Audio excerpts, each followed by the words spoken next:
me llamo Lara, tengo 32 años y soy arquitecta de ciberseguridad, pero esa noche, sentada en la mesa del comedor de lo que todos creían que era la casa de los Martínez, yo no era más que una sombra. La casa olía a cordero asado y a hipocresía. Mi suegra, doña Carmen, presidía la mesa como una reina medieval, con su pelo teñido de rubio platino y sus uñas perfectamente manicuradas golpeando el mantel de encaje. A su derecha, mi cuñado Jamal engullía pan como si no hubiera comido en semanas, mientras su esposa Quesa acariciaba su vientre a un plano con una mano enjollada. Mi marido, Alejandro, estaba a mi lado, o más bien, ocupaba el espacio físico junto a mí. Llevábamos 7 años casados, y en esos 7 años había aprendido a leer cada uno de sus silencios. Aquella noche, su silencio pesaba como una losa. Alejandro, hijo mío, dijo doña Carmen, depositando el tenedor con una precisión quirúrgica, tu hermano va a ser padre, ¿no es maravilloso? Sí, madre, respondió él, sin levantar la vista del plato. Yo serví un poco más de vino en mi copa. No necesitaba mirar a nadie para saber que todos los ojos estaban puestos en mí, en mi vientre vacío, en mi fracaso. Claro que para eso hace falta tener una mujer de verdad, continuó doña Carmen, y su mirada se clavó en mí como un cuchillo, no una muñeca rota que solo sirve para gastar el dinero de mi hijo. Sentí el golpe en el pecho, pero ya estaba acostumbrada. 7 años tragándome insultos, 7 años sonriendo mientras por dentro me desangraba, porque Alejandro me lo había pedido. Por favor, Lara, no le lleves la contraria a mi madre, es mayor, es tradicional, hazlo por nosotros. Y yo lo había hecho, durante 7 malditos años. Mamá, por favor, murmuró Alejandro, pero su voz era tan débil que casi no se oyó. ¿Qué pasa? ¿Acaso digo mentiras? Doña Carmen se irguió en su silla. Tú trabajas como un burro, pagas esta casa, mantienes a esta mujer que ni siquiera puede darte un hijo, y encima tengo que callarme. Quesa soltó una risita ahogada.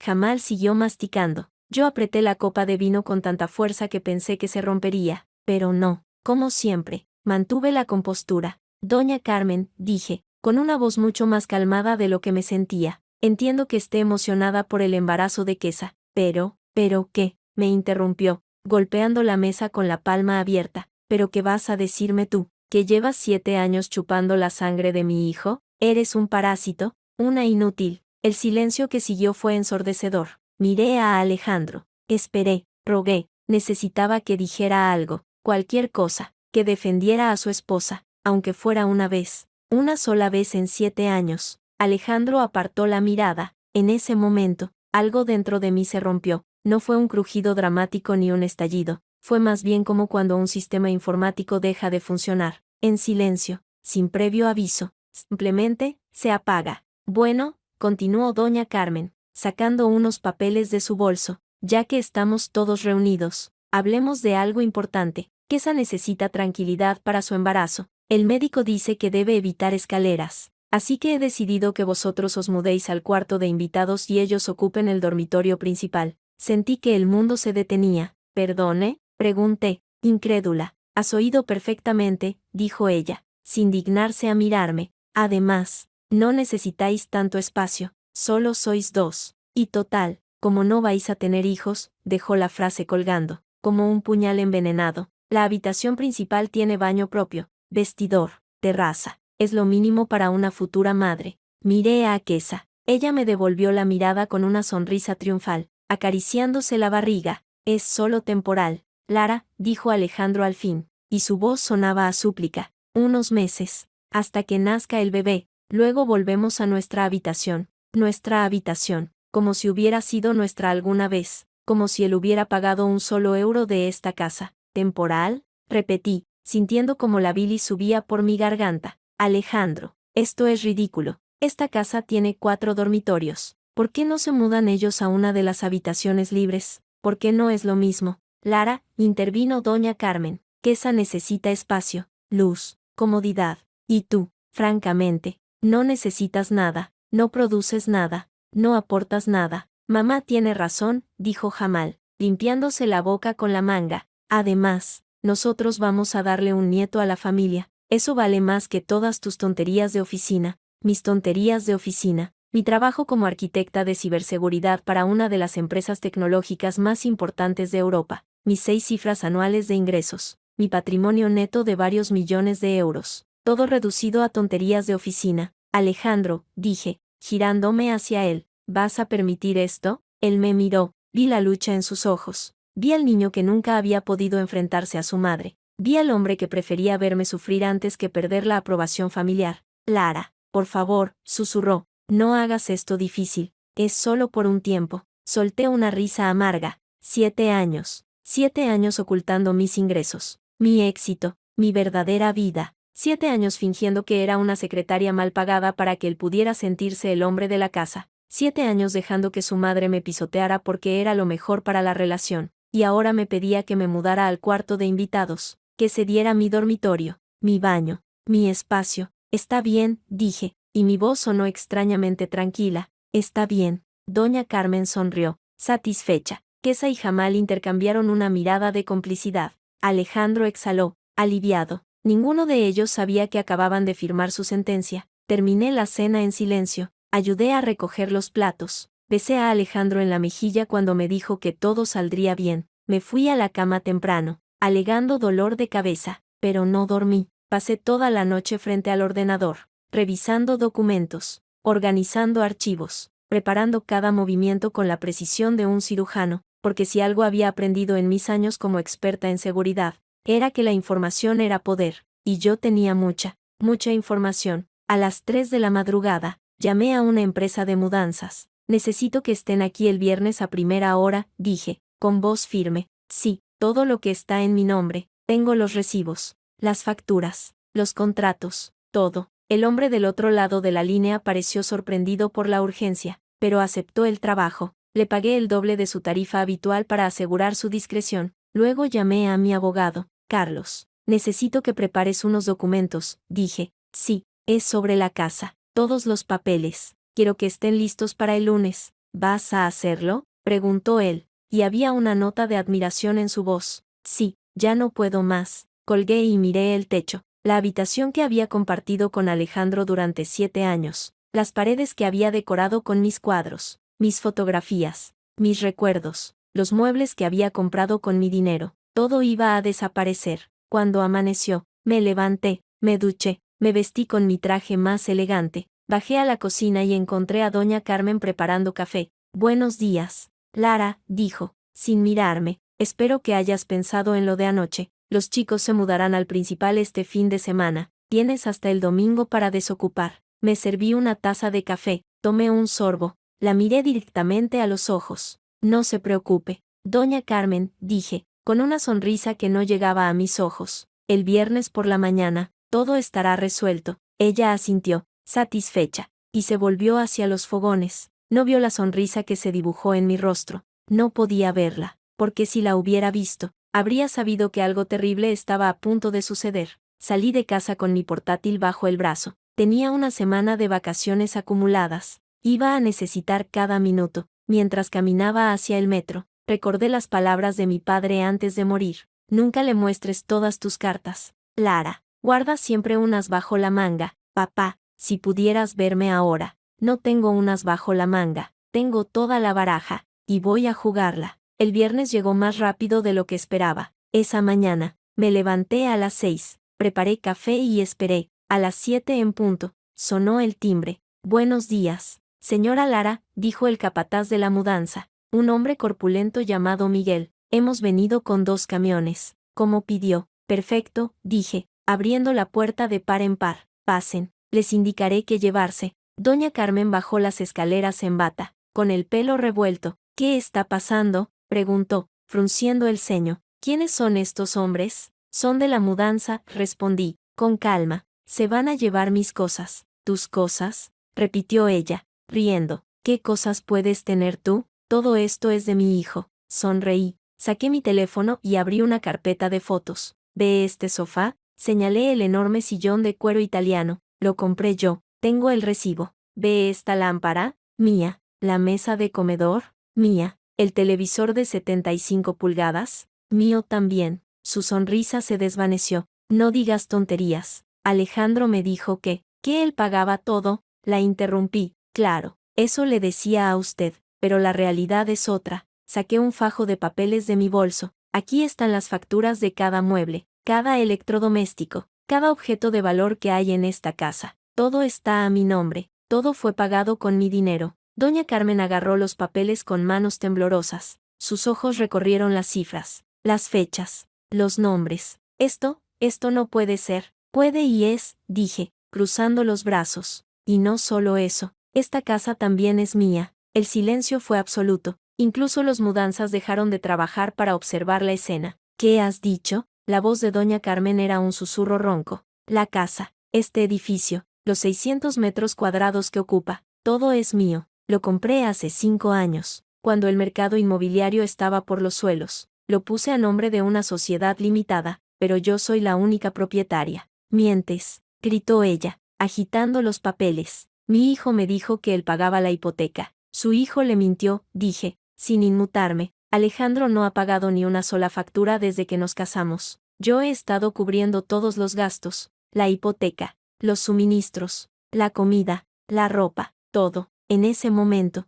apareció Alejandro en lo alto de las escaleras, pálido como el papel. Lara, ¿qué estás haciendo?, preguntó, con voz temblorosa. Lo que debería haber hecho hace años, respondí, decir la verdad. Doña Carmen se volvió hacia su hijo. Alejandro, dime que esto es mentira. Dime que esta loca está inventando todo. Él bajó la mirada, no dijo nada. Responde, gritó ella, y su grito resonó en todo el recibidor. Mamá, empezó él, pero las palabras se atascaron en su garganta. Su hijo, dije yo, dando un paso adelante, lleva 7 años viviendo de mí. Yo pago sus trajes, su coche, sus putos puros cubanos. Yo he financiado su imagen de hombre exitoso mientras él se dejaba querer por usted. Las lágrimas comenzaron a rodar por las mejillas de doña Carmen, pero no eran lágrimas de tristeza, eran de rabia. Zorra, siseó, zorra manipuladora, has estado jugando con nosotros todo este tiempo. No, negué con la cabeza. He estado protegiendo a su hijo,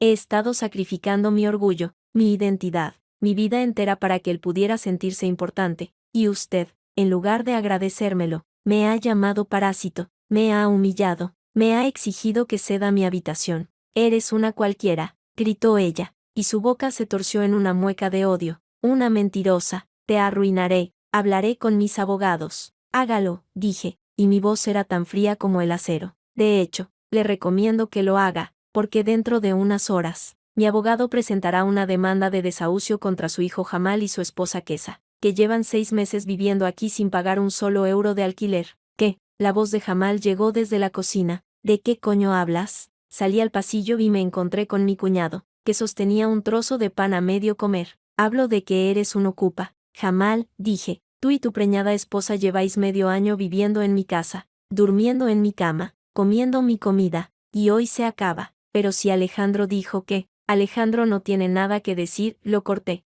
Esta casa es mía, y quiero que os larguéis. Kesa apareció detrás de su marido, con el vientre protuberante bajo un vestido ajustado. Su cara era una máscara de incredulidad. No puedes hacernos esto, dijo. Estoy embarazada. Tengo derechos. ¿Embarazada? Reí. Claro, claro. Y yo soy la reina de Inglaterra. Su rostro palideció. ¿Qué insinúas? Nada, dije, encogiéndome de hombros. Solo digo que he visto tus publicaciones en Instagram, esa fiesta del fin de semana pasado, con tus amigas, bebiendo vodka como si no hubiera un mañana. Muy convincente para una mujer que supuestamente está embarazada de 5 meses. Kesa abrió la boca, pero no salió ningún sonido. Y tú, dije, volviéndome hacia Alejandro, tú, que has preferido callarte antes que defender a tu mujer, tú, que me has dejado ser el saco de boxeo de tu familia durante 7 años, tú, que me has robado mi dignidad, mi tiempo, mi juventud.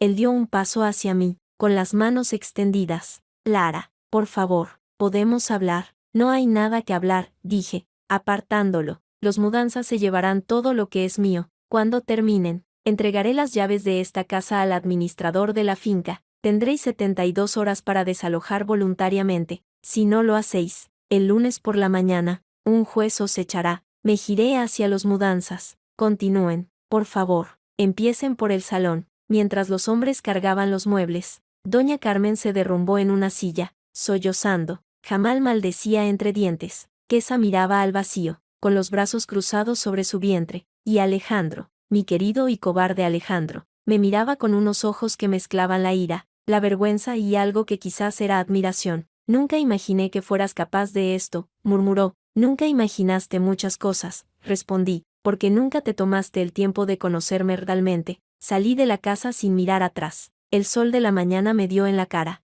y por primera vez en 7 años, sentí que podía respirar. Mientras caminaba hacia la esquina, saqué el móvil y marqué el número de Carlos. Ya está hecho, dije, prepara todo para el lunes. Descuida, respondió él, tengo los documentos listos, y tengo una sorpresa para ti. ¿Qué tipo de sorpresa? He conseguido las grabaciones de las cámaras de seguridad de la entrada de tu casa, las de la fiesta de Quesa, las del fin de semana pasado. Sonreí. Eres un genio, Carlos. Solo hago mi trabajo. Pero Lara, ¿estás segura de que quieres llegar hasta el final? Una vez que empieces esto, no habrá vuelta atrás. Miré hacia atrás, hacia la casa que había sido mi prisión durante 7 años. Vi las siluetas de los Martínez tras las ventanas, discutiendo, gritándose, culpándose unos a otros. No quiero volver atrás, Carlos, dije, quiero seguir adelante, y llevarlos a ellos al infierno conmigo. Colgué y me metí en el primer taxi que pasó, al edificio Skyline. Por favor, dije al conductor,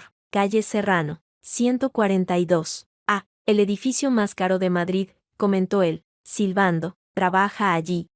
Vivo allí, corregí. El conductor me miró por el retrovisor, sorprendido. Menudo piso. Entonces, el ático, dije, y mi sonrisa se amplió. Compré el ático el año pasado. Vista de 360 grados de la ciudad. Debe costar una fortuna. Cuesta, admití, pero merece cada euro. Mientras el taxi se abría paso por las calles de Madrid, saqué mi portátil y empecé a escribir un correo electrónico. Era para el abogado de Alejandro, con copia a mi propio abogado. Asunto: solicitud formal de divorcio. Estimado señor García, por la presente, le comunico mi intención de iniciar los trámites de divorcio de su cliente, don Alejandro Martínez. Adjunto encontrarán la documentación que acredita mi situación económica y patrimonial, así como las pruebas de las continuas humillaciones y maltratos psicológicos sufridos durante los 7 años de matrimonio. Asimismo, informo a su cliente que, dado que todos los bienes adquiridos durante el matrimonio fueron pagados con fondos exclusivamente míos, no existe sociedad de gananciales que disolver.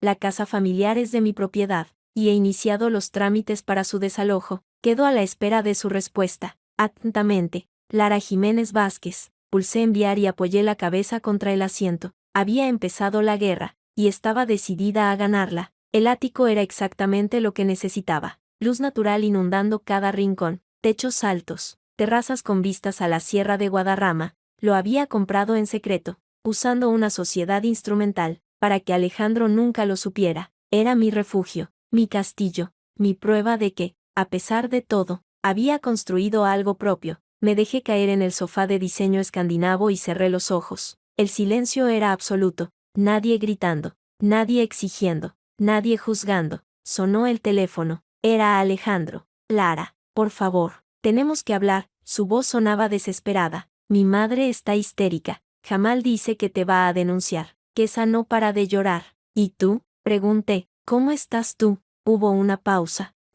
No sé lo que estoy. Esto es una locura. Tú no eres así. No sabes cómo soy. Alejandro, dije, y mi voz sonó cansada. Nunca te molestaste en averiguarlo, pero te quiero. Siempre te he querido. ¿Quererme? Reí amargamente. ¿Quererme es dejarme que tu madre me llame parásito? ¿Quererme es permitir que me echen de mi propia habitación? ¿Quererme es esconder quién soy realmente para que tú puedas sentirte hombre? No es justo. Tú también mentiste. Sí, mentí, admití. Mentí porque pensé que proteger tu ego era parte de mi trabajo como esposa. Pero me equivoqué. El amor no debería requerir sacrificar tu identidad. Podemos arreglarlo. Podemos ir a terapia. Hablar con un profesional. No, Alejandro. No podemos arreglar 7 años de mentiras con unas cuantas sesiones de terapia. Esto se acabó. ¿Y qué voy a hacer yo? Su voz quebró. Sin ti, sin la casa, sin nada. Eso tendrás que resolverlo tú, dije, y colgué. Apoyé el teléfono en la mesita y miré el horizonte. Madrid se extendía ante mí, brillante y prometedora. Había perdido 7 años de mi vida, pero tenía 32.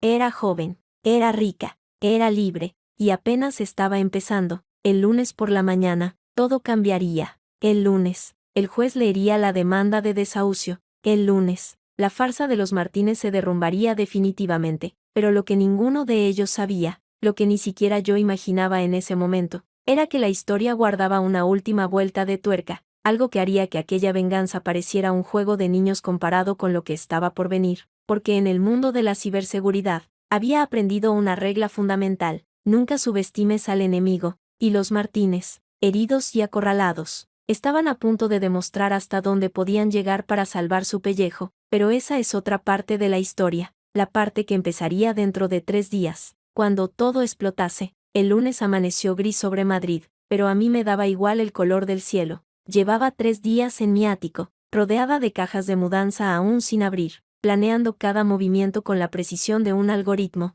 A las 8 de la mañana, sonó el teléfono. Era Carlos. Lara, tenemos un problema, dijo, y su voz tensa me puso en alerta. Doña Carmen ha contratado a un abogado, un tal Enrique Montero. Es un zorro viejo, especializado en derecho de familia, y que pretende, ha solicitado una medida cautelar. Alega que su hijo tiene derecho a seguir viviendo en la casa por ser el hogar familiar, y que el desalojo de Quesa, al estar embarazada, podría considerarse violencia de género. Solté una carcajada seca. ¿Violencia de género? ¿Por echar a unos ocupas de mi propiedad? La ley es compleja, Lara, sobre todo cuando hay un feto de por medio, aunque sea un feto falso, pues entonces tenemos que demostrar que es falso, dije, y ya estaba tecleando en mi portátil. ¿Tienes las grabaciones de la fiesta? Las tengo, pero necesito autorización judicial para usarlas, y el juez de guardia es amigo de Montero. Déjame eso a mí, respondí. Tengo contactos en el juzgado, gente que me debe favores. Colgué y marqué otro número, el de Sandra, una antigua compañera de la universidad que ahora era secretaria judicial en el juzgado de primera instancia número 14. Sandra, soy Lara, necesito un favor. Dime, respondió ella, con su voz siempre eficiente. Necesito que un juez vea unas imágenes antes de que se pronuncie sobre una medida cautelar. Es urgente. ¿Qué tipo de imágenes? A una embarazada bebiendo vodka y fumando porros en una fiesta. Silencio al otro lado de la línea. Luego, una risa contenida. ¿Es broma? Ojalá. ¿Puedes ayudarme? Pásame el material. Haré lo que pueda. Media hora después, estaba en el coche, camino del juzgado. Llevaba un vestido azul marino, tacones de aguja y una carpeta con las pruebas. No era mi primera vez en un tribunal, pero sí la primera vez que iba a destruir a mi propia familia política. El juzgado olía a papel mojado y a café barato. Atravesé el pasillo principal con paso firme, ignorando las miradas de los funcionarios. Sandra me esperaba en la puerta del despacho del juez. Está reunido con Montero, susurró, pero le he dicho que tienes información urgente. No le ha hecho gracia. No me importa su gracia, dije, y entré sin llamar. El juez Rodríguez era un hombre calvo, de unos 60 años, con cara de haberlo visto todo. A su lado, Enrique Montero, un tipo delgado con gafas de pasta y un traje que gritaba «Soy caro». Señorita Jiménez, dijo el juez, levantando una ceja, esto es una reunión privada. Lo sé, señoría, respondí, colocando la carpeta sobre su mesa, pero creo que le interesará ver esto antes de tomar ninguna decisión. Montero se levantó, indignado. Esto es una irregularidad. No puede presentar pruebas sin previo aviso. Siéntese, Montero, dijo el juez, y su tono no admitía réplicas. Veamos qué tiene que decir la señorita Jiménez. Abrí la carpeta y saqué un pendrive. Aquí hay imágenes grabadas por las cámaras de seguridad del edificio donde vivo. En ellas se ve a la señora Quesa Martínez, supuestamente embarazada de 5 meses, asistiendo a una fiesta el pasado sábado, la misma fiesta a la que, según sus propias publicaciones en Instagram, asistió. El juez conectó el pendrive a su ordenador. Las imágenes comenzaron a reproducirse. Quesa, con un vestido ajustado que dejaba ver su vientre ligeramente abultado, cogiendo una botella de vodka, sirviéndose una copa, bebiendo, luego, riendo, aceptando un porro que le ofrecía una amiga, inhalando profundamente. Dios mío, murmuró el juez. ¿Hay más? Continué. En el minuto 4.23, se la oye decir claramente, menos mal que esto del embarazo es mentira, porque si no estaría jodiendo al crío. Montero palideció, agarró el borde de la mesa para sostenerse. Esto puede estar manipulado, balbuceó. No lo está, dije, las cámaras son de última generación. Tengo el certificado de autenticidad de la empresa de seguridad, y además, tengo testigos. 3 vecinos que vieron a la señora Martínez entrar borracha a su casa a las 4 de la madrugada. El juez se reclinó en su silla, juntando las puntas de los dedos. Señor Montero, dijo, ¿Sabía usted que su clienta estaba fingiendo un embarazo? No, quiero decir, ella me aseguró que, le aseguró que estaba embarazada para poder quedarse con una casa que no es suya, completé. Es fraude, y usted, como abogado, debería haber verificado los hechos antes de presentar una medida cautelar basada en una mentira. Montero tragó saliva, su nuez subió y bajó como un pistón. Señoría, cállese, dijo el juez. Señorita Jiménez, ¿qué pide exactamente? Que se desestime la medida cautelar, que se proceda al desalojo inmediato de los ocupantes ilegales, y que se inicien los trámites para que la señora Martínez y su esposo respondan por el fraude cometido. El juez asintió lentamente. Así se hará. Redactaré la orden esta misma tarde. Montero, usted y sus clientes tienen 24 horas para abandonar la propiedad. Si no lo hacen, enviaré a la policía. Montero recogió sus papeles con manos temblorosas. Me miró con odio antes de salir del despacho. No sabe con quién se ha metido. Señorita Jiménez, Ciseo, ni usted, respondí, sonriendo, ni usted. 2 horas después, estaba de vuelta en el ático, con una copa de vino blanco en la mano, viendo cómo el sol de la tarde iluminaba la ciudad. El teléfono no paraba de sonar, llamadas de Alejandro, de Jamal, de doña Carmen, todas ignoradas. A las 6, sonó el interfono. Era la recepcionista del edificio. Señora Lara, hay un hombre aquí que dice ser su marido, insiste en subir, dígale que no estoy, ya se lo he dicho, pero no se va, dice que esperará todo el día si hace falta. Suspiré, apuré la copa y pulsé el botón del interfono. Déjelo pasar. 5 minutos después, Alejandro estaba en la puerta de mi ático. Tenía el aspecto de un hombre derrotado, la camisa arrugada, los ojos enrojecidos, la barba de varios días. Lara, dijo, y su voz era un susurro roto. Por favor, pasa, dije, apartándome, pero no esperes que te ofrezca café. Entró mirándolo todo con los ojos muy abiertos. El salón de 100 metros cuadrados, la cocina americana con isla de mármol, la terraza con vistas panorámicas. Todo esto, murmuró, todo esto era tuyo y nunca me dijiste nada. No te lo dije porque no te importaba, respondí, sentándome en el sofá. Te importaba la imagen que proyectabas, no la realidad. Se dejó caer en el sillón frente a mí, enterrando la cara entre las manos. Mi madre está destrozada. Jamal dice que te va a matar. Kesa no para de llorar desde que se supo lo del video. Kesa debería llorar por haber fingido un embarazo, dije. Eso sí que es una putada. ¿No crees? Mentir sobre algo tan serio. Lo sé todo, y sé que hemos hecho mal, pero Lara, somos familia. ¿Familia? Reí. Tu familia me ha llamado parásito durante 7 años. Tu familia ha intentado echarme de mi propia casa. Tu familia ha fingido un embarazo para robarme. ¿Eso es familia para ti? Él levantó la cabeza. Sus ojos estaban llenos de lágrimas. Yo te quiero, Lara. Siempre te he querido. No me quieres, dije, y mi voz sonó fría incluso para mí. Quieres lo que yo represento. Quieres la seguridad, el dinero, la casa, pero no me quieres a mí, porque si me quisieras, me habrías defendido, habrías puesto límites, habrías sido mi compañero, no mi carcelero. Puedo cambiar, dijo, y su voz quebró. ¿Podemos ir a terapia? ¿Podemos? No, Alejandro, lo interrumpí, no podemos, porque yo ya no quiero. He pasado 7 años sacrificando mi identidad para que tú pudieras ser el hombre que tu madre quería que fueras, y ya no más. Se levantó de repente, dando un puñetazo en la mesa. La copa de vino saltó por los aires, estrellándose contra el suelo. No puedes hacerme esto, gritó. Soy tu marido. Eras, corregí, sin inmutarme. Y ahora, lárgate de mi casa. ¿Y a dónde voy a ir? Su voz se rompió en un sollozo. Mi madre me ha echado. Dice que soy un fracasado. Jamal dice que soy un cobarde. No tengo trabajo. No tengo dinero. No tengo nada.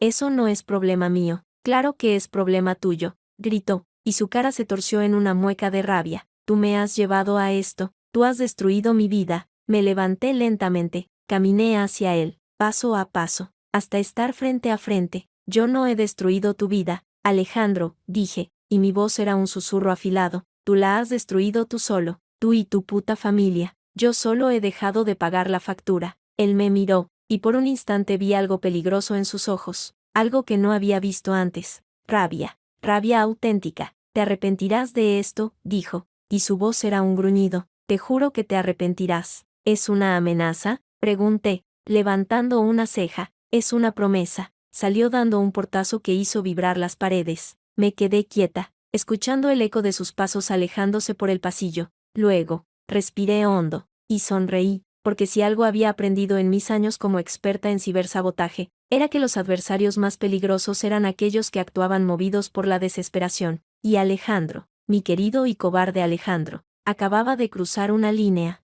Ahora, la guerra sería a muerte. 3 días después, recibí una notificación del banco. Alguien había intentado usar un cheque mío, uno de los que guardaba en el despacho de la casa familiar, para pagar una deuda de Jamal. El cheque estaba firmado con mi nombre, pero la firma era falsa. Sonreí ante la pantalla del ordenador. Había activado las alertas bancarias precisamente para eso. Sabía que Alejandro, en su desesperación, acabaría haciendo algo estúpido. Solo esperaba que fuera lo suficientemente grave como para meterlo en la cárcel. Y vaya si lo fue. Llamé a Carlos. Tenemos otro problema, dije. O más bien, ellos tienen un problema. ¿Qué ha pasado? Alejandro ha intentado usar un cheque mío falsificado, por 50.000 euros. Silencio al otro lado de la línea. ¿Estás segura? El banco me ha enviado la alerta. Tengo las imágenes de la cámara de seguridad de la sucursal donde se intentó cobrar. Se ve a Alejandro claramente. Dios mío, Lara, eso es delito. Delito grave. Lo sé, dije, y voy a denunciarlo. ¿Estás segura? Una vez que lo hagas, no hay vuelta atrás. Irá a la cárcel. Lo sé, repetí, y es exactamente lo que quiero. Colgué y marqué el número de la comisaría más cercana. Media hora después, 2 agentes estaban en mi ático, tomando declaración. Señora Jiménez, dijo el agente Ruiz, un hombre canoso con cara de pocos amigos. ¿Está segura de que quiere presentar cargos contra su marido? Completamente segura. Es consciente de que esto puede acarrearle una pena de prisión de hasta 6 años, ¿verdad? Sí. El agente me miró fijamente, buscando algún signo de duda. No lo encontró. Firmé aquí. Entonces, firmé, y en ese momento, supe que no había vuelta atrás. La detención de Alejandro ocurrió 2 días después, en la puerta de la casa familiar, mientras intentaba recoger sus pertenencias. Según me contó Carlos, la escena fue digna de una película. 2 coches patrulla, 6 agentes, y doña Carmen gritando como una posesa mientras se llevaban a su hijo esposado. Ha sido un espectáculo, dijo Carlos por teléfono. Los vecinos salieron todos a mirar. Jamal intentó intervenir y casi lo detienen también por obstrucción a la justicia. Y Quesa ha desaparecido. Literalmente, nadie sabe dónde está. Probablemente haya huido al ver que todo se venía abajo. Buena jugada, dije. Así se libra de la demanda por fraude, por ahora. Pero el juez no se va a olvidar de ella. Colgué y me quedé mirando el techo. Sentía algo extraño. No era satisfacción. Exactamente. Era más bien alivio. Como si finalmente, después de 7 años, pudiera respirar sin que alguien me apretara el cuello. Pero sabía que esto no había terminado. Doña Carmen no se rendiría tan fácilmente. Jamal buscaría venganza. Y Alejandro, desde la cárcel, tramaría algo. La guerra apenas comenzaba. Y yo estaba lista para ganarla. Pasaron 3 semanas desde la detención de Alejandro. 3 semanas en las que mi vida recuperó un ritmo que había olvidado que existía. Volví al trabajo. Retomé mis proyectos. Empecé a dormir 8 horas seguidas sin despertarme sobresaltada por los gritos de doña Carmen, pero sabía que la calma era temporal. El jueves por la tarde, cuando llegué a mi ático después de una jornada de 12 horas en la oficina, me encontré con una figura encorvada sentada en el escalón de la entrada del edificio. Llevaba un traje arrugado, la corbata aflojada, y una barba de varios días que le daba un aspecto de vagabundo de lujo. Alejandro levantó la cabeza cuando mis pasos se acercaron. Sus ojos estaban hundidos, rodeados de ojeras violáceas. Parecía 10 años mayor que la última vez que lo vi. Lara, dijo, y su voz sonó como papel de lija. Necesito hablar contigo. ¿Cómo has salido de la cárcel? Pregunté, sin detenerme. Mi madre pagó la fianza. Empeñó sus joyas, las de su madre, todo lo que tenía. Se levantó con dificultad, como si cada hueso le doliera. Han sido 3 semanas de infierno, 3 semanas en un calabozo con borrachos y violadores. Qué pena, dije, y mi tono dejaba claro que no sentía ninguna.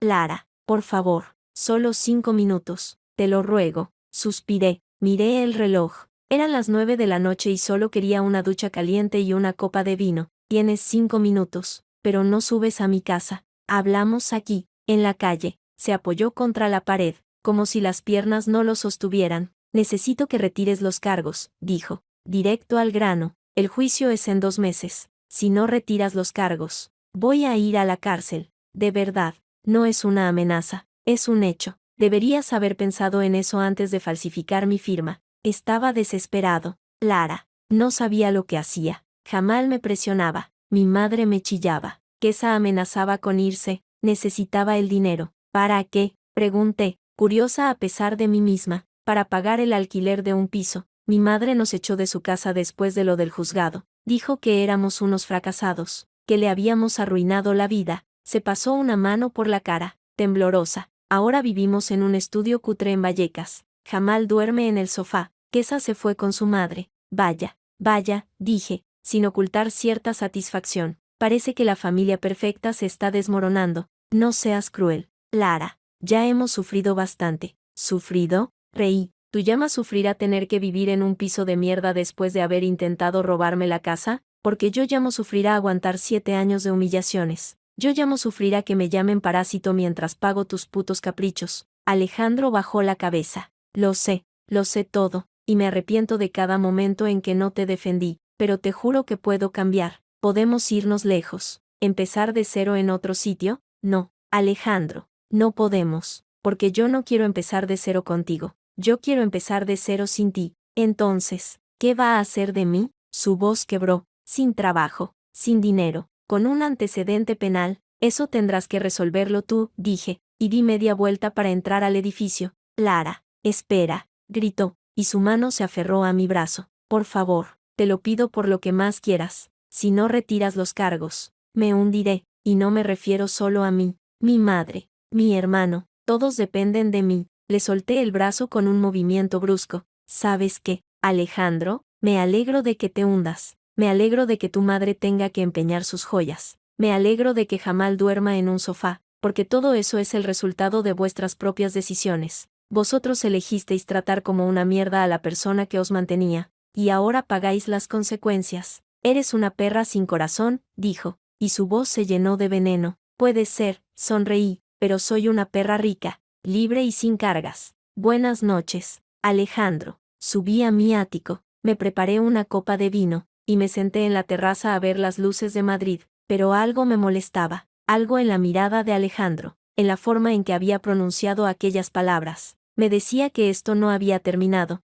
y no me equivocaba. A la mañana siguiente, sonó el teléfono a las 7:30. Era la recepcionista del edificio. Señora Lara, hay un problema. Han llegado unos policías. Dicen que tienen que hablar con usted. ¿Policías? Repetí, frunciendo el ceño. ¿Qué quieren? No lo han dicho, pero parecen serios. Bajó en 5 minutos. Me vestí rápidamente. Me pasé un cepillo por el pelo, y bajé al vestíbulo. Allí me esperaban 2 agentes de la Policía Nacional, un hombre y una mujer, ambos con expresiones graves. ¿Señora Lara Jiménez? Preguntó la agente. Soy yo. ¿Qué ocurre? Tenemos una orden de registro para su domicilio, dijo, mostrándome un documento, firmada por el juez del juzgado de instrucción número 7. Sentí que el suelo se movía bajo mis pies. ¿Una orden de registro? ¿Por qué? Su marido, don Alejandro Martínez, ha presentado una denuncia contra usted por ocultación de bienes gananciales y fraude matrimonial. Alega que usted ha estado escondiendo ingresos y propiedades durante todo el matrimonio, privándole de su legítima parte. Solté una carcajada que resonó en todo el vestíbulo.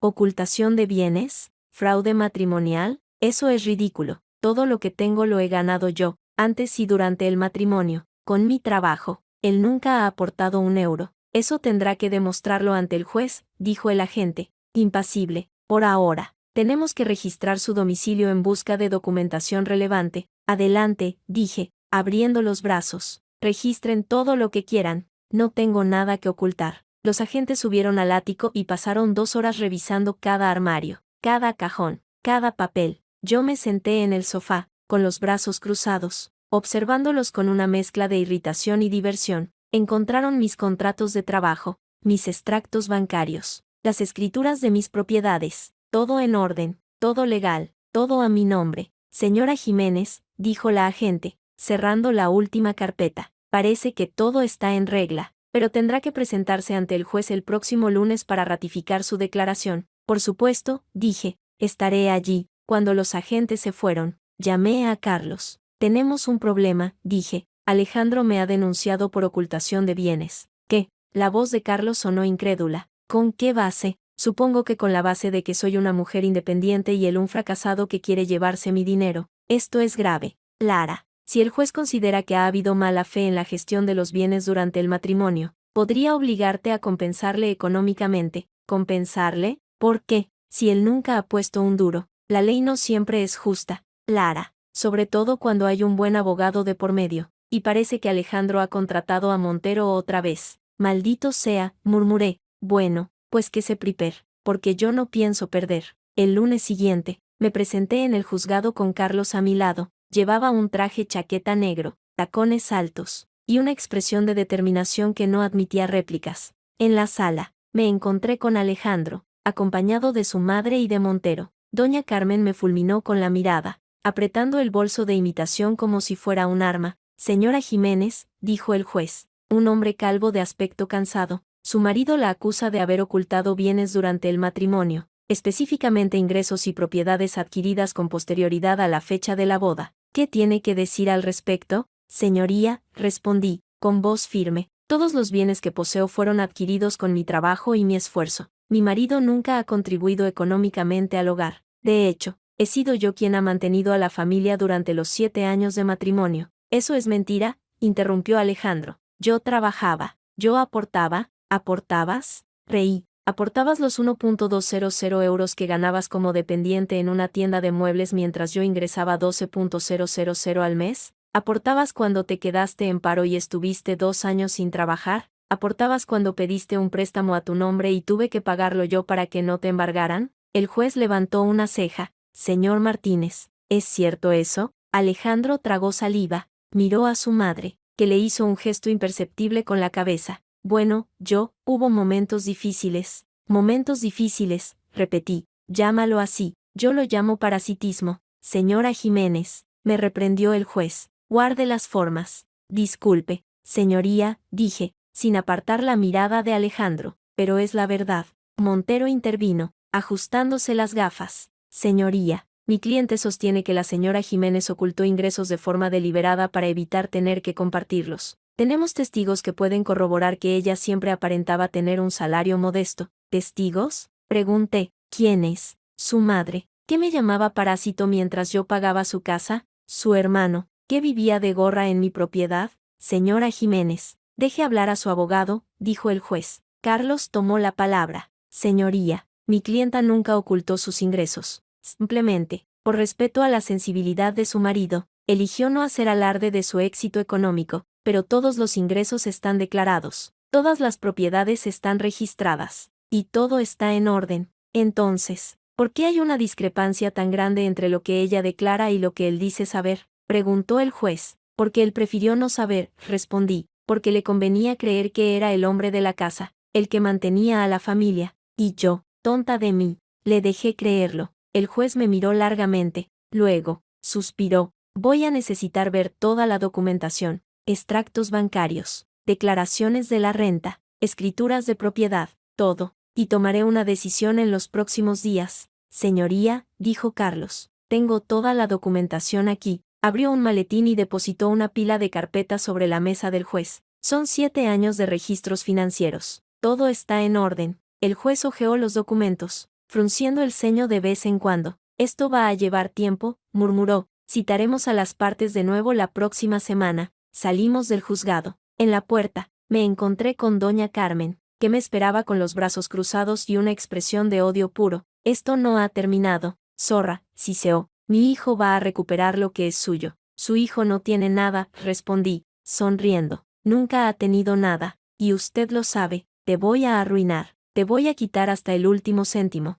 Inténtelo, dije, y me alejé, pero le advierto, yo juego mejor que usted. Esa noche, mientras cenaba sola en mi ático, recibí un mensaje de un número desconocido. Era una foto, Alejandro y Jamal, abrazados, sonriendo, con un fondo de lo que parecía un bar cutre. El mensaje decía, prepárate, Lara, vamos a por ti. Sonreí, guardé el teléfono y seguí cenando. Sabía que esto no había terminado, sabía que los Martínez no se rendirían tan fácilmente, pero también sabía que yo tenía todas las cartas, y que, cuando llegara el momento, iba a jugarlas todas. 3 semanas después de aquella visita al juzgado, recibí una llamada de Carlos que me heló la sangre. Lara, tenemos un problema grave, dijo, y su voz sonaba tensa como una cuerda de guitarra. Doña Carmen ha contratado a un equipo de abogados, no solo a Montero, ha traído a un bufete entero, los mejores en derecho de familia de Madrid. ¿Con qué dinero?, pregunté. Si empeñó las joyas para pagar la fianza de Alejandro,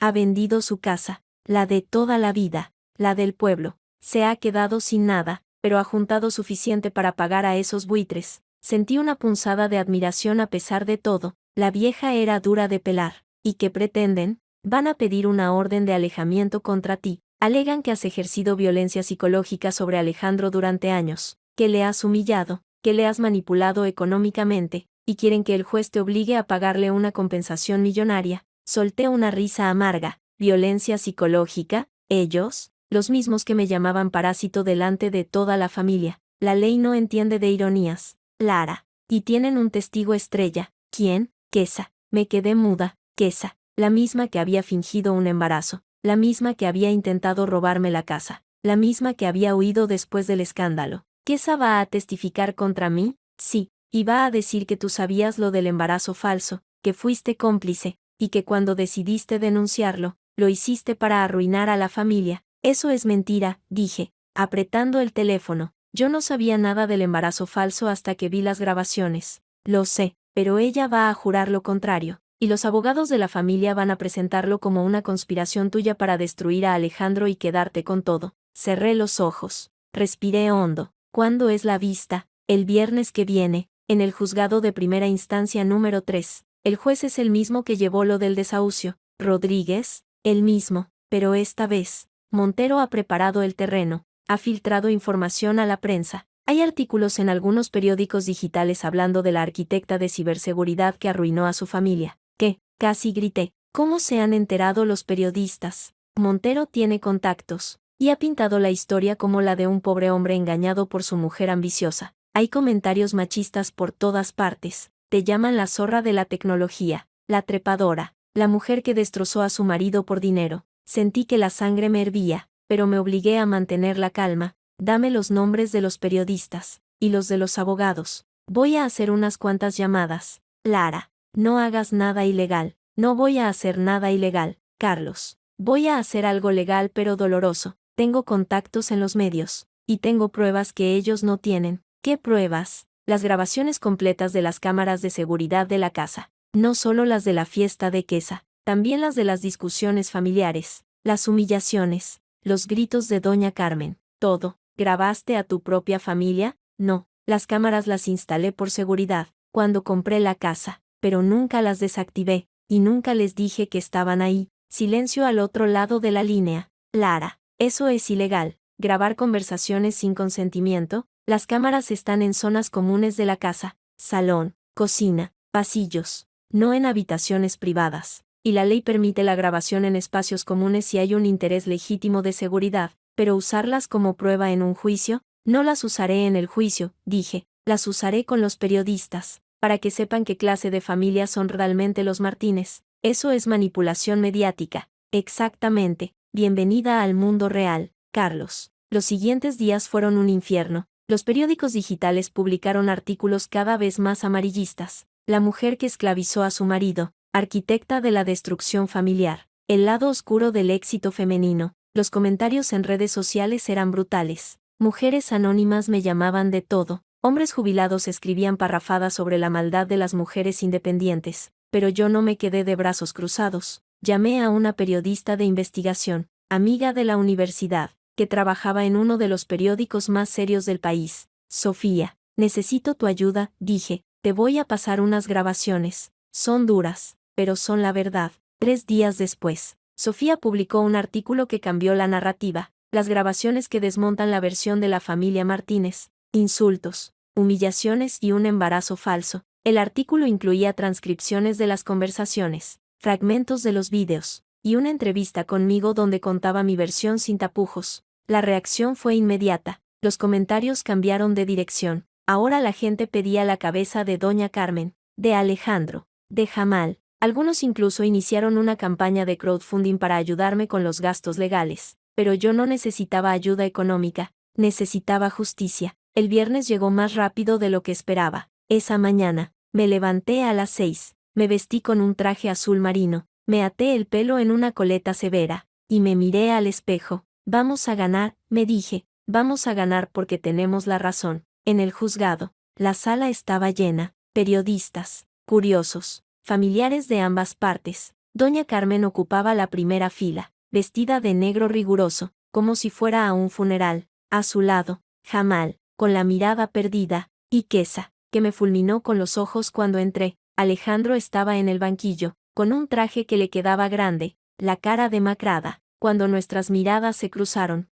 desvió la vista. El juez Rodríguez entró y todos se pusieron en pie. Señoría, comenzó Montero, ajustándose las gafas. Vamos a demostrar que la señora Jiménez ha ejercido una violencia psicológica continuada sobre mi cliente, don Alejandro Martínez, durante los 7 años de matrimonio. Una violencia sutil, silenciosa, pero devastadora. ¿Violencia silenciosa?, interrumpió Carlos. Se refiere a pagar las facturas, la hipoteca, la comida. ¿Eso es violencia, señoría? Pido que el abogado de la defensa no interrumpa, dijo Montero. Concedido, dijo el juez. Continúe, señor Montero. Montero llamó al primer testigo, Quesa. Ella subió al estrado con paso inseguro, vestida con un jersey holgado que ocultaba su cuerpo. Ya no fingía el embarazo, pero aún mantenía una expresión de víctima. Señora Martínez, dijo Montero, ¿puede describirnos cómo era la convivencia con la acusada? Quesa tragó saliva, miró a su suegra, que le hizo un gesto de ánimo. Era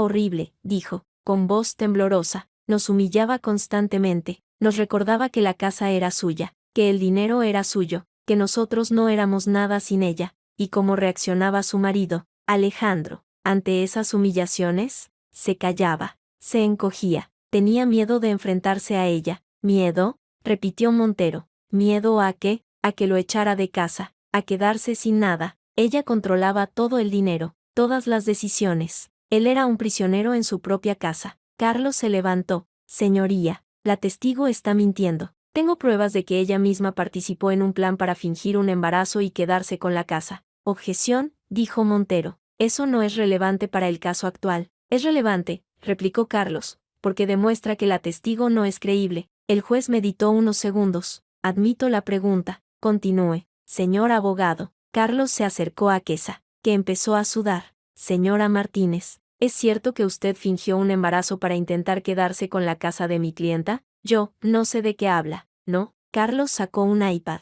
Entonces, ¿cómo explica estas imágenes? En la pantalla apareció Quesa, en la fiesta, bebiendo vodka y fumando un porro. Luego, el audio. Menos mal que esto del embarazo es mentira, porque si no estaría jodiendo al crío. La sala estalló en murmullos. Quesa palideció. Doña Carmen se agarró al brazo de Jamal. Eso está manipulado, gritó Quesa. Es falso. No lo es, dijo Carlos. Tengo el informe pericial que lo acredita, y tengo 3 testigos que la vieron esa noche. El juez golpeó la mesa con el mazo. Silencio en la sala. Señora Martínez, ¿confirma o desmiente que aparece en esas imágenes? Quesa rompió a llorar. Lágrimas auténticas, de esas que nacen del miedo. Fue una tontería, una borrachera. No significaba nada. ¿Significaba que estaba fingiendo un embarazo para estafar a mi clienta?, preguntó Carlos. No, gritó ella. Alejandro me obligó. Él dijo que si fingía el embarazo, su madre nos dejaría la casa.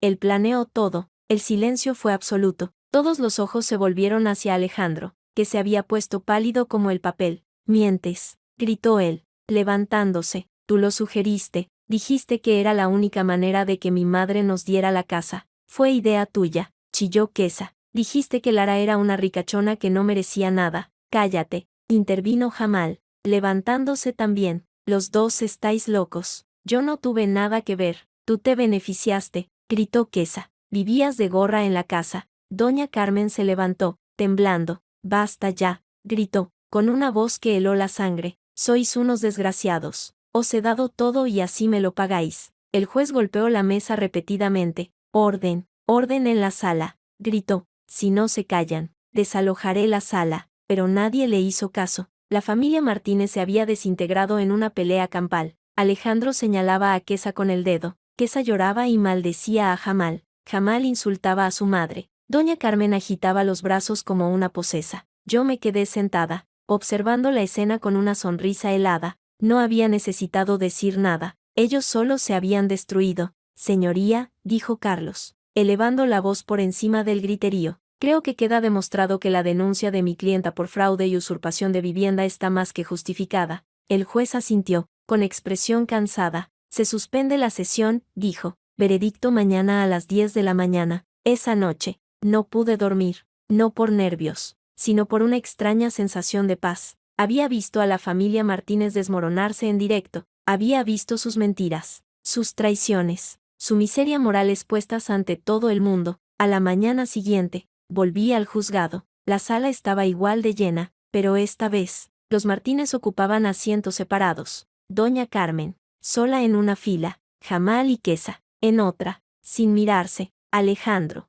en el banquillo, con la cabeza gacha. El juez Rodríguez entró y todos se pusieron en pie. Tras escuchar los testimonios y revisar las pruebas, comenzó. Este tribunal dictamina lo siguiente. Hizo una pausa. La sala contuvo el aliento. Se desestima la denuncia de don Alejandro Martínez contra doña Lara Jiménez por ocultación de bienes y violencia psicológica. Queda demostrado que la señora Jiménez actuó dentro de la legalidad en todo momento. Un murmullo recorrió la sala. Doña Carmen soltó un gemido. Asimismo, continuó el juez, se admite la denuncia de doña Lara Jiménez contra don Alejandro Martínez por falsificación de documento público y hurto. Se mantiene la prisión provisional sin fianza. Alejandro se derrumbó en el banquillo, ocultando la cara entre las manos. Finalmente, dijo el juez, se admite la demanda de desahucio contra don Jamal Martínez y doña Quesa López por ocupación ilegal de vivienda. Se les concede un plazo de 48 horas para desalojar la propiedad. En caso de incumplimiento, se procederá al lanzamiento forzoso. Jamal golpeó la mesa con el puño. Quesa rompió a llorar. Y en cuanto a la señora Carmen Martínez, concluyó el juez, se le apercibe de que cualquier intento de interferir en el proceso será considerado obstrucción a la justicia. Doña Carmen se quedó blanca, abrió la boca, pero no salió ningún sonido. Se levanta la sesión, dijo el juez, golpeando el mazo. La sala estalló en un caos de gritos, llantos e insultos, pero yo ya no estaba allí. Salí por la puerta trasera, acompañada de Carlos, con la cabeza bien alta. «Lo has conseguido», dijo Carlos, sonriendo. «Les has ganado». «No», dije, negando con la cabeza. «Ellos solos se han ganado. Yo solo he dejado que se destruyeran mutuamente». «¿Y ahora qué?». «Ahora», dije, mirando el cielo azul de Madrid, «ahora voy a vivir mi vida, sin mentiras, sin máscaras, sin tener que esconder quién soy. Y Alejandro, Alejamento se pudrirá en la cárcel, y cuando salga, dentro de unos años, se encontrará con que no le queda nada, ni casa, ni familia, ni dinero, nada». Suena duro, es la vida, Carlos. A veces, la justicia tarda, pero llega. Me subí a mi coche y conduje hasta mi ático. En el camino, pasé por delante de la que había sido mi casa durante 7 años. Las ventanas estaban vacías, las cortinas, quitadas. Un cartel de se vende colgaba en la fachada. Sonreí. Había puesto la casa en venta esa misma mañana. Con el dinero, pensaba comprarme un piso en la playa, un capricho que siempre había deseado y nunca me había permitido. Cuando llegué al ático, me preparé una copa de vino y me senté en la terraza. El sol se ponía sobre Madrid, tiñendo el cielo de naranja y rosa. El teléfono sonó. Era un número desconocido. «Diga, Lara». La voz de Alejandro sonaba distorsionada, como si hablara desde el fondo de un pozo. «Por favor, necesito que me ayudes». «¿Ayudarte?». Reí. «¿Después de todo lo que has hecho?». «Estoy en la cárcel, Lara. Me han puesto en una celda con un violador y un traficante. No sé cuánto tiempo podré aguantar». «Pues aprende a aguantar», dije, «porque vas a estar ahí dentro un buen rato». «Te odio», dijo,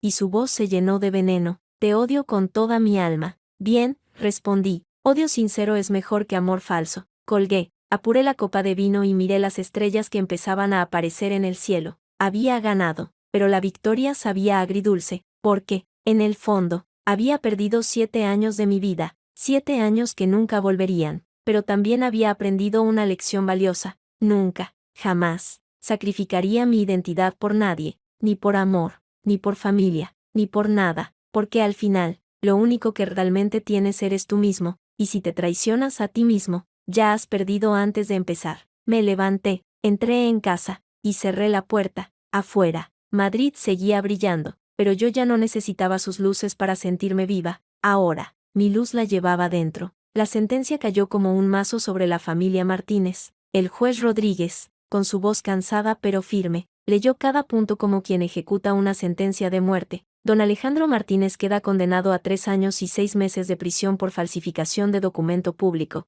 hurto y tentativa de estafa. Se deniega la suspensión de la pena. Proceda la policía a su ingreso inmediato en el centro penitenciario. Alejandro se agarró al banquillo con las 2 manos, los nudillos blancos, la cara desencajada. No, por favor, dadme otra oportunidad, gritó, mirando a su madre. Mamá, haz algo. Doña Carmen permaneció inmóvil, petrificada en su asiento. Sus ojos, antes llenos de fuego, ahora parecían vidrio roto. No miró a su hijo, miró al frente, al vacío, como si ya no hubiera nada que mereciera su atención. 2 agentes se acercaron a Alejandro, le pusieron las esposas y comenzaron a arrastrarlo hacia la puerta lateral. Lara, gritó él, girando la cabeza hacia mí. Lara, perdóname, te lo ruego, sácame de aquí. Me quedé quieta, con los brazos cruzados, observando la escena sin piedad. No sentía odio, no sentía rencor, sentía un vacío absoluto, como si aquel hombre que se llevaban esposado nunca hubiera significado nada para mí.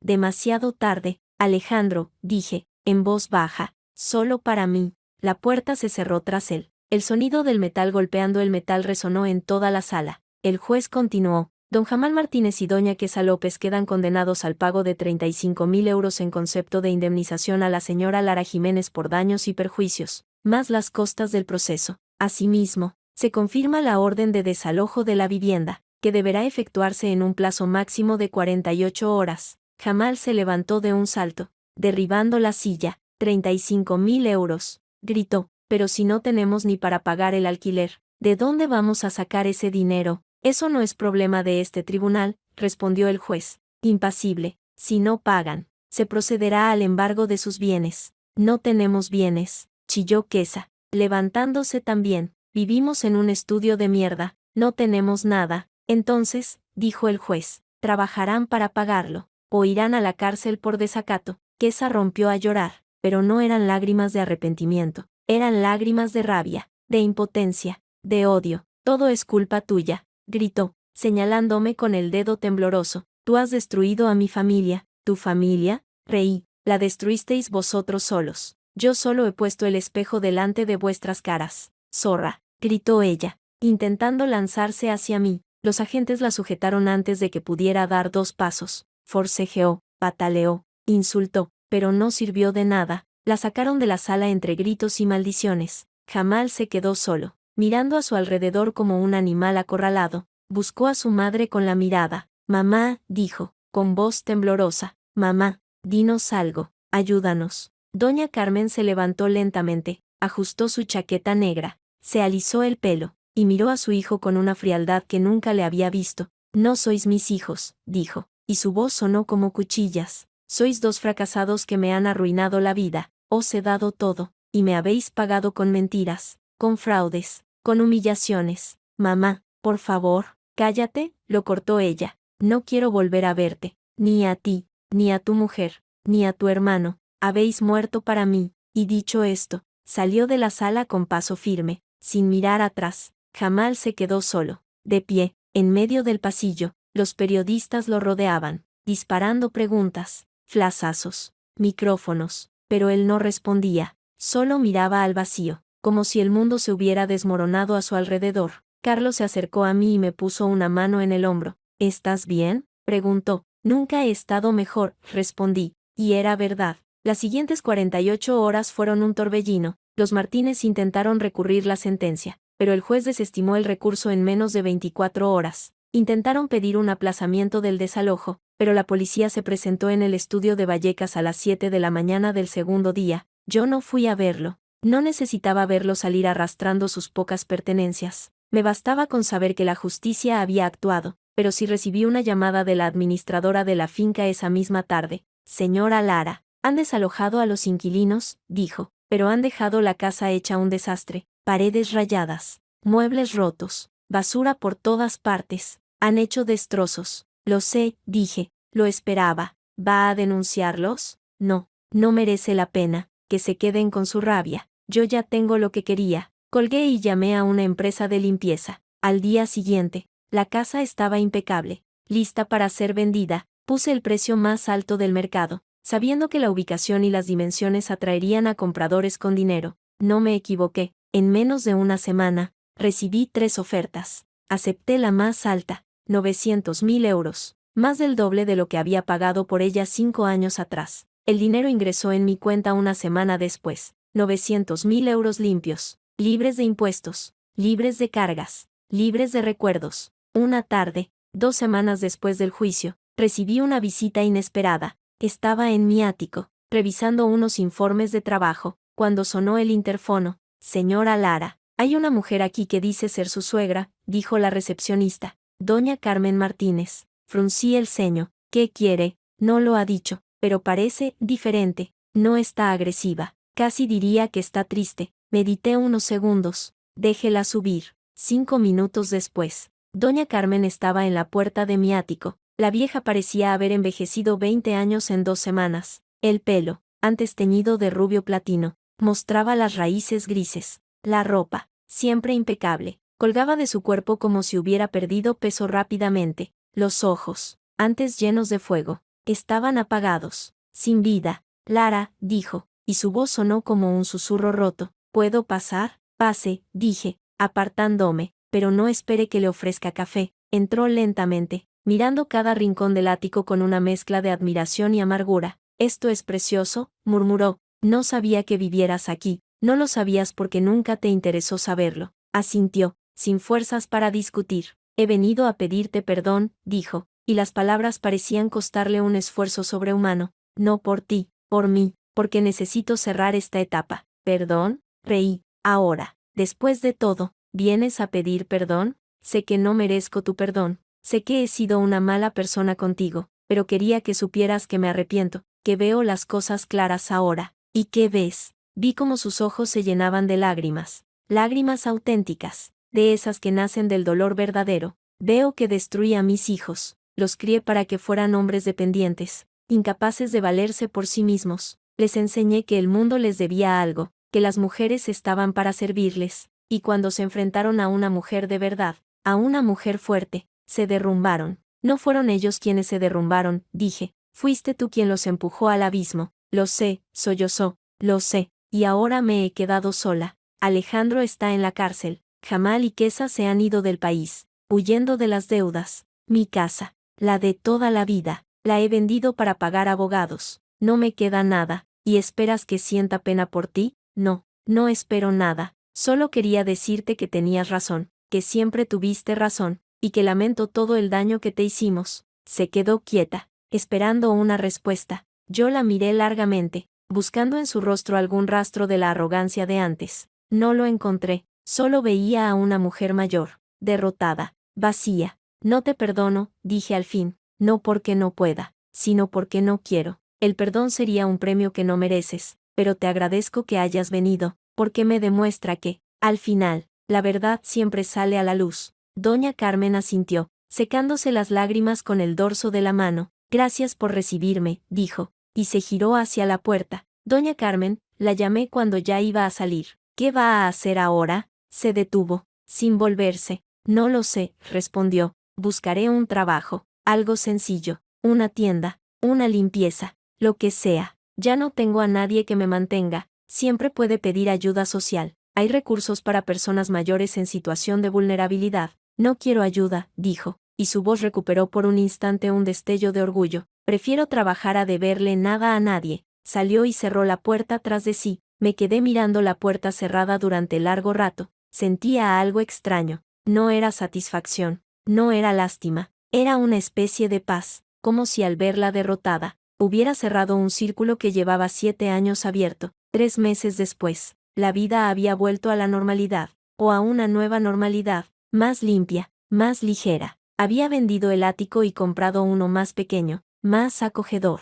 En el mismo edificio, con el dinero restante, había invertido en un proyecto personal, una fundación para ayudar a mujeres que habían sufrido violencia económica y psicológica en sus relaciones. La fundación se llamaba Renacer, y su lema era, nunca eres demasiado mayor para empezar de nuevo. El día de la inauguración, había más de 100 personas en el salón de actos, periodistas, activistas, mujeres que habían pasado por situaciones similares. Todas me miraban con admiración, con esperanza. Tomé el micrófono y miré al público. Hace un año, comencé. Estaba casada con un hombre que me llamaba parásito. Su madre me humillaba delante de toda la familia. Su hermano vivía de gorra en mi casa. Y yo me callaba, porque creía que el amor significaba sacrificio. Hice una pausa. El silencio era absoluto, pero aprendí algo importante. El amor no duele. El amor no te reduce. El amor no te exige que escondas quién eres para que el otro pueda sentirse importante. Una mujer del público asintió, con lágrimas en los ojos. Por eso creé Renacer, porque ninguna mujer debería pasar por lo que yo pasé, porque todas merecemos ser dueñas de nuestra vida, de nuestro dinero,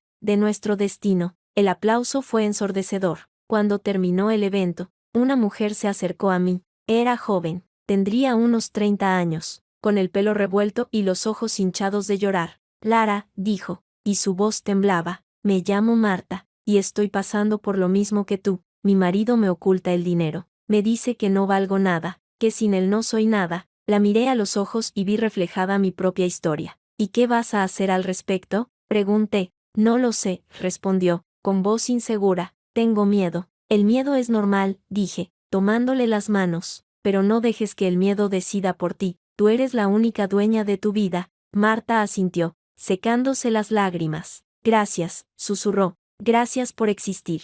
La abracé, y en ese abrazo, sentí que todo el dolor, toda la rabia, todo el sufrimiento de los últimos años había valido la pena, porque si mi historia podía ayudar a otras mujeres a liberarse, entonces cada lágrima, cada humillación, cada noche de insomnio había tenido un sentido. Esa noche, cuando volví a mi ático, me encontré con una carta en el buzón. Era de la cárcel. La abrí con manos temblorosas. Dentro, una hoja de papel arrugada, escrita con letra temblorosa. Lara, sé que no merezco que me leas, sé que te he hecho mucho daño, pero necesito que sepas que me arrepiento, que cada noche, en esta celda, pienso en todo lo que te hice y me dan ganas de morirme. Mi madre no viene a visitarme, mi hermano ha huido del país, no tengo a nadie, solo tengo tiempo para pensar, y en ese tiempo, solo pienso en ti. No te pido que me perdones, no te pido que me esperes, solo te pido que sepas que, aunque tarde, he entendido la lección. Tú eras lo mejor que me había pasado, y yo fui demasiado estúpido para verlo. Cuídate, Alejandro.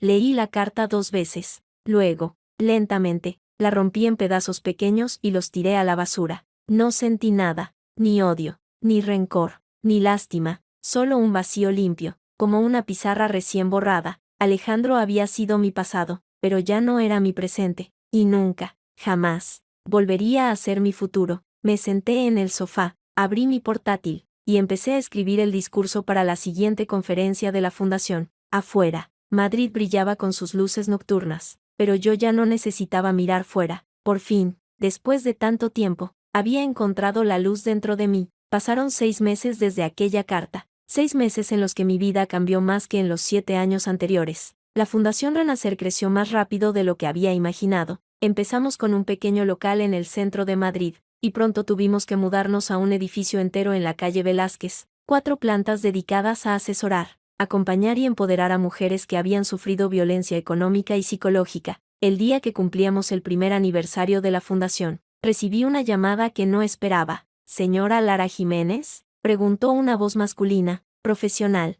Soy el director del centro penitenciario de Navalcarnero. Don Alejandro Martínez ha solicitado verla. Dice que es urgente. Fruncí el ceño. Alejandro llevaba 9 meses en la cárcel. Desde aquella carta, no había vuelto a saber de él. ¿Para qué quiere verme? No lo ha especificado, pero está pasando por un momento difícil. Ha tenido algunos problemas con otros internos, y su salud mental se ha deteriorado. Medité unos segundos. Una parte de mí quería colgar y olvidarme, pero otra parte, quizás la que aún conservaba un resto de humanidad, necesitaba cerrar ese capítulo de verdad. Iré mañana, dije. A la mañana siguiente, conducía hacia Navalcarnero. El cielo estaba gris, amenazando lluvia. El paisaje se volvía cada vez más árido a medida que me acercaba a la prisión. El edificio era exactamente lo que esperaba. Gris, frío, imponente. Pasé por los controles de seguridad. Dejé mi teléfono y mis llaves en una taquilla, y me guiaron hasta una sala de visitas. Alejandro entró escoltado por 2 funcionarios. Llevaba el uniforme naranja de los presos. y su aspecto era lamentable. Había perdido mucho peso. Tenía el pelo rapado y una cicatriz nueva en la mejilla izquierda. Los ojos, antes vivos, ahora parecían dos pozos vacíos. Lara, dijo, y su voz sonó como un eco lejano. Gracias por venir. Me senté al otro lado de la mesa de metacrilato. Cogí el teléfono de la pared. No he venido por ti, dije, he venido por mí, para cerrar esto de una vez. Lo sé, asintió, y lo entiendo. Se quedó callado unos segundos, mirando sus manos esposadas. Mi madre murió la semana pasada, dijo al fin. Infarto. La encontraron en su casa, sola. 3 días después. Sentí un vacío en el estómago. No era tristeza. Era una especie de shock. Lo siento, dije, y lo decía en serio. No tienes por qué sentirlo. Ella te hizo mucho daño. Todos te hicimos daño. ¿Cómo te enteraste? Me llamó el forense. No tenía a nadie más que avisar. Jamal sigue desaparecido. Kesa está en Colombia, viviendo con su familia. No vinieron al funeral. ¿Hubo funeral? Sí, fui yo, escoltado por 2 policías y 4 vecinas del barrio. Pagué el entierro con el poco dinero que me quedaba en la cuenta. Se llevó las manos a la cara,